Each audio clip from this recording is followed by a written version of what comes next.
Hello. Hello அண்ணா வணக்கண்ணா. வணக்கம் sir, MLA Saravanan அண்ணாவா?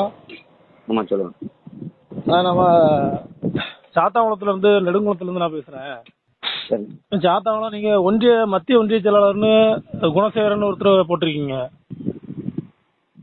சரி. சரிங்களா? அவர் இன்ன வரைக்கும் பார்த்தீங்கன்னா லைவாகவே குட்கா தமிழ்நாட்டில் ஹோல்சேலில் 60%, நம்ம தமிழ்நாடு மாநிலத்தில் 60% லெவலில் அவர் தான் குட்கா வியாபாரம் பண்ணுறாரு. இன்னைக்கும் லைவ்ல இருக்காரு. அதாவது ஆளை சொல்றாங்கன்னா எவிடன்ஸ் நான் உங்களுக்கு எஃப்ஐஆர் காப்பி அனுப்பிச்சு விடுறேன். இன்ன வரைக்கும் அவர் 2010 இருந்து இன்ன வரைக்கும் அவர் மேல உள்ள குட்கா வழக்குல உள்ள கேஸ் எல்லா எஃப்ஐஆர் நம்பர் தான் உங்களுக்கு அனுப்பிச்சு விடுறேன். நீங்க பாருங்க.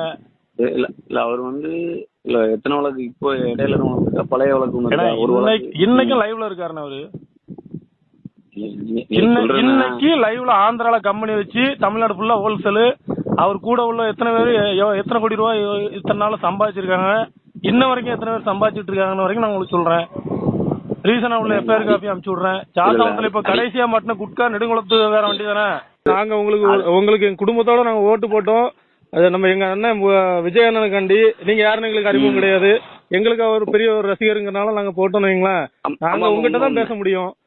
இல்ல அதனால நான் சொல்றேன். ஏன்னா இவனுங்களை நீங்க உள்ள விட்டுட்டு சாந்தாங்குளத்துல நீங்க சும்மா ஒன்னும் இல்ல, நீங்க உங்களை பெருசா யாருக்கும் தெரியாது. நீங்க கார்ல ஆடம்பரமா வந்தா உங்களுக்கு எல்லாத்துக்கும் தெரியும். நீங்க நார்மலா ஒரு 4 கடையில உட்காந்து விசாரிச்சு பாருங்க.